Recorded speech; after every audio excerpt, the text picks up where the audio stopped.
కీర్తనల గ్రంథం 46వ అధ్యాయం మొట్టమొదటి వచనం. ఇంకొంచెం పెద్దగా. దేవుడు మనకు ఆశ్రయమును దుర్గమును అయి ఉన్నాడు. ఆపత్కాలములో ఆయన నమ్ముకొనదగినవాడు. ఆమేన్, ఆమేన్. చాలా తక్కువ సార్లు నేను కీర్తనల గ్రంథం గురించి చెప్తాను మీకు. కీర్తనలు ఇప్పుడు దాకా నేను టచ్ చేయలేదు కదా, కానీ ఈరోజు ఒక ప్రత్యేకమైన మాట దేవుడు మనతో మాట్లాడాలని ఆశపడుతున్నాడు. ఈ కీర్తనల గ్రంథం అనేది ఏదైతే ఉందో, ఒక 2 నిమిషాలు దీనికి సంబంధించిన ఒక చిన్న హిస్టరీ చెప్తా, జాగ్రత్తగా వినండి. కీర్తనల గ్రంథం అనేది ఏదైతే ఉందో దాన్ని ఎవరు రాశారు? ఇంకా చాలామంది రాశారు దాన్ని. కీర్తనల గ్రంథం అనేది కోరాహు కుమారులు, దావీదు, ఇలా అనేక మంది భక్తులు రాస్తే వాటిని 1, 2, 3, 4, 5, 6 అట్లా అరేంజ్ చేయలే. కీర్తనల గ్రంథాన్ని ఆర్డర్లో అరేంజ్ చేయలేదు. కానీ ఎలా అరేంజ్ చేశారు అనంటే సందర్భానుకూలముగా వాటన్నిటిని సమకూర్చుకుంటూ వచ్చారు పరిశుద్ధ గ్రంథంలో. సందర్భానుకూలముగా అంటే అర్థం ఏంటంటే, మీకు ఆంధ్ర క్రైస్తవ పాటల పుస్తకాలు ఎప్పుడైనా చూసారా మీరు? ఆంధ్ర క్రైస్తవ కీర్తనలు, దాంట్లో పెళ్లికి సంబంధించిన పాటలన్నీ ఒక వరుసలో ఉంటాయి. చూసారు ఎప్పుడైనా? శుభకార్యాలు ఒక వరుసలో ఉంటాయి, మరలా స్తుతించే పాటలన్నీ ఒక వరుసలో ఉంటాయి. అట్లా కీర్తనల గ్రంథాన్ని ఎలా చేశారనంటే సందర్భానుకూలముగా వాటన్నిటిని అరేంజ్ చేసుకుంటూ వచ్చారనమాట. ఈ 46వ కీర్తనకి అసలు ఒక భయంకరమైన ప్రాముఖ్యత ఉంది. మీకు ఇప్పటిదాకా ఎవరైనా చెప్పారని తెలియదు, కానీ ఈరోజు దేవుడు ఒక మర్మంతో కూడిన వాక్యాన్ని మీకు చెప్పబోతున్నాడు ఆయన. ఆమేన్. ఈ 46వ కీర్తన చాలా ప్రాముఖ్యమైన కీర్తన. ఎందుకు ప్రాముఖ్యమైంది అనంటే, అసలు ఇది రాసింది దావీదైనప్పటికీ, కీర్తనలు రాసింది దావీదైనప్పటికీ, ఈ కీర్తనల గ్రంథం అంతటిని కూడా ఎవరు ఇలా అరేంజ్ చేసుకుంటూ వచ్చారు తెలుసా మీకు? ఎవరు అరేంజ్ చేసుకుంటూ వచ్చారు దీన్ని? ఎవరు వీటిని కరెక్ట్గా కీర్తనలు అని ఇట్లా ఆర్డర్లో సెట్ చేసుకుంటూ వచ్చారు తెలుసా? ఎజ్రా తెలుసా మీకు? ఎజ్రా, నెహెమ్యా వాళ్ళు పాడైపోయిన యెరూషలేము పట్టణాన్ని కట్టడానికి వెళ్ళినప్పుడు, అప్పుడే పాడైపోయిన పట్టణాన్ని కట్టి దేవుని మందిరాన్ని కట్టిన తర్వాత ఆ సమయంలో సంఘస్థాపన చేయటానికి ఒక ప్రామాణికమైన గ్రంథముగా ఉండటానికని ఈ కీర్తనలన్నిటినీ కూడా ఎజ్రా మరియు నెహెమ్యా వీరిద్దరు కలిసి వాటిని ఇలా ఆర్డర్లో కూర్చుకుంటూ వచ్చారు. ఎవరెవరో? ఎజ్రా గారు మరియు నెహెమ్యా గారు. వారు కూర్చుకుంటూ వచ్చారు. అలా వస్తూ ఉన్న సమయంలో ఈ 46వ కీర్తన అనేది వచ్చింది. ఈ 46వ కీర్తనకి ఏంటి అంత ప్రాముఖ్యత? 46వ కీర్తన, ఈ కీర్తనలు అంటేనే మనకు తెలుసు ఏంటవి? పాటలు. కీర్తనలు అంటేనే పాటలు కదా.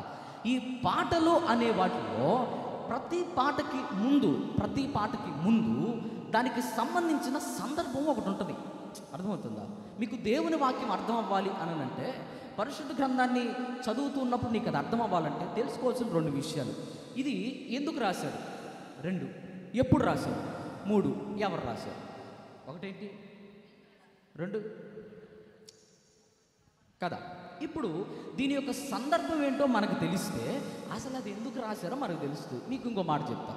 పరిశుద్ధ గ్రంథంలో ఒక్కటే ఒక అధ్యాయం మరలా రిపీట్ అవుతుంది, యాజ్ ఇట్ ఈజ్గా, కామాలు పునఃస్టాపులతో సహా. ఇక్కడ ఏమి రాసిందో అక్కడ కూడా అదే రాసి ఉంటుంది. అదేంటో తెలుసా? ఎవరికైనా తెలుసా? పరిశుద్ధ గ్రంథంలో ఒక్కటే ఒక అధ్యాయం ఉంది, ఇక్కడ ఏమి రాసి ఉంటుందో ఈవెన్ పునఃస్టాపులు కామాలతో సహా. అర్థమవుతుందా? అది పొరపాటున ప్రింట్ పడలేదు, దానికి ఒక కారణం ఉంది. ఇక్కడ ఏదైతే రాయబడిందో సేమ్ తీసుకుని వెళ్ళి కాపీ పేస్ట్ చేసినట్టు ఉంటుంది. యాజ్ ఇట్ ఈస్, కామాలు పునఃస్టాపులు మొత్తం అలాగే ఉంటాయి. అదేంటంటే 2వ రాజుల గ్రంథం, ఇంటికి వెళ్ళిన తర్వాత చదువుకోనండి. 2వ రాజుల గ్రంథం 19వ అధ్యాయం, 2 Kings చాప్టర్ 19. 19వ అధ్యాయములో ఏమైతే రాయబడి ఉంటుందో సేమ్ యాజ్ ఇట్ ఈస్గా యెషయా గ్రంథం 37వ అధ్యాయం సేమ్ ఉంటుంది. అర్థమవుతుందా? యెషయా గ్రంథం 37వ అధ్యాయం యాజ్ ఇట్ ఈజ్ ఉంటుంది. ఇందులో రాసిన వాళ్ళ పేర్లు అందులో ఉంటాయి, ఇందులో ఉన్న కామాలు, అందులో ఉన్న పులి స్టాపులే సేమ్ ఉంటాయి. అక్కడ ఏముంటుంది? ఒకసారి చదువుతారా? చదవండి. 2వ రాజుల గ్రంథం 19వ అధ్యాయం.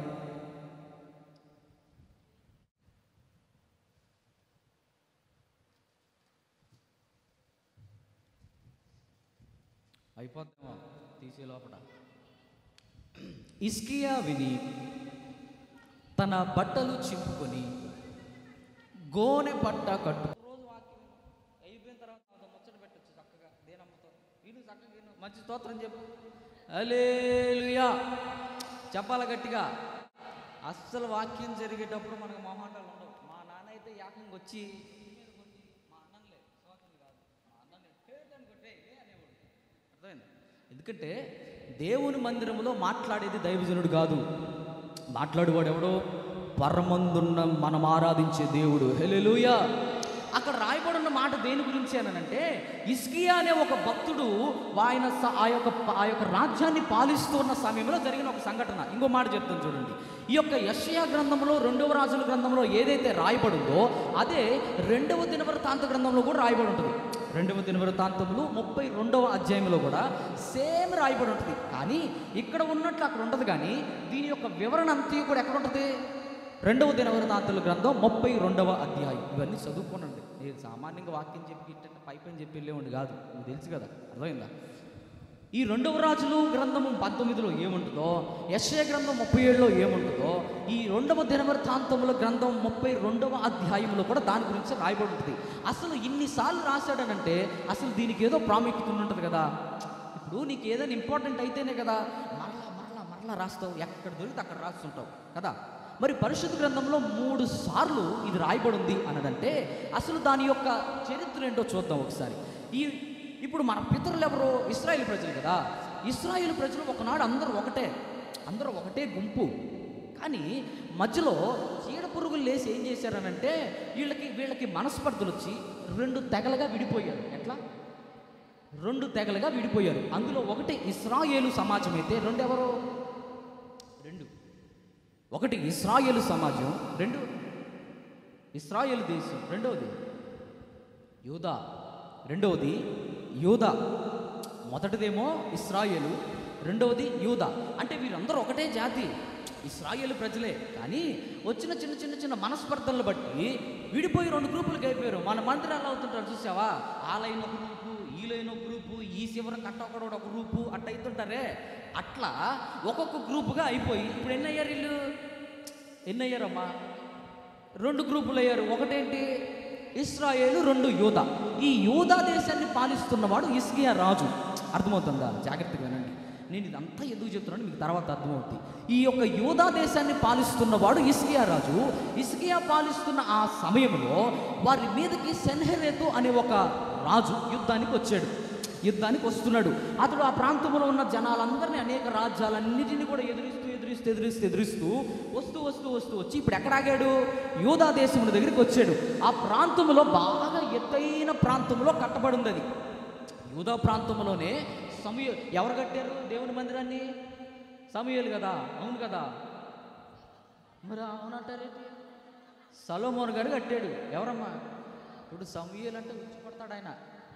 ఒక్క నిమిషం ఉండాలని కొట్టేసి వస్తా, మా నాన్న చచ్చిపోయిన ఎంత కష్టపడి కడితే వీళ్ళు నా పేరు చెప్పట్లా, మా నాన్నను అభిషేకించుడు పేరు చెబుతున్నాడు అని అంటాడు ఆయన. ఎవరు కట్టారు? సొలొమోను గారు కట్టాడు. సొలొమోను గారిని ఎందుకు తెలివైన వాళ్ళు అంటారో తెలుసా? సొలొమోను గారిని అంతటి తెలివైన వాళ్ళు లేడంటాడే. ఎందుకో చెప్పనా? ఈ దేవాలయాన్ని తీసుకొని ఎక్కడ కట్టాడు తెలుసా? దేశం యొక్క ఉన్నతమైన స్థలంలో ఒక కొండ మీద నిర్మించాడు దీన్ని. ఎందుకు? ఈ యొక్క జల ప్రళయాలు వచ్చినా, శత్రు రాజ్యాలు వచ్చినప్పటికీ కూడా ఈ దేవాలయానికి ఎలాంటి ముప్పు కలగకూడదని. సరే, ఇప్పుడు మనుషులందరూ నివసించాలంటే ఏం కావాలి? ప్రాముఖ్యంగా నీరు కావాలి కదా. మరి అంత కొండ మీదకి నీళ్ళు ఎట్టొస్తాయి? ఏమ్మా, నీళ్ళు రావు కదా.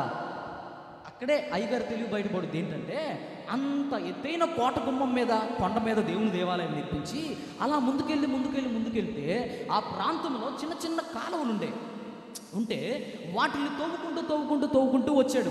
వస్తే ఓ చిన్న కాలం కొండ ఎదురొచ్చింది. ఇప్పుడు ఆ కొండలో నుంచి నీళ్లు బయటికి రావాలా. అందుకని ఏం చేశాడనంటే, మీకు ఫారిన్ కంట్రీస్లో, మళ్ళీ మన ఇండియాలో కూడా ఈ టెక్నాలజీ ఉంది. ఏం చేస్తారంటే పైనుంచి నీళ్లు వెళుతూ ఉంటే బ్రిడ్జ్ కడతారు. పైనుంచి నీళ్లు వెళుతూ ఉంటాయి, కింద నుంచి వాహనాలు వెళ్తూ ఉంటాయి. పైనుంచి వెళ్తాయి, కింద నుంచి వాహనాలు వెళ్తూ ఉంటాయి. ఎందుకు ఈ టెక్నాలజీ వాడతారంటే చాలా లోతుగా ఉన్న నీళ్ళని స్పీడ్గా పైకి తీసుకొని రావడానికి ఈ టెక్నాలజీ వాడతారు. మన అయ్యగారు అప్పుడే వాడాడు దీన్ని.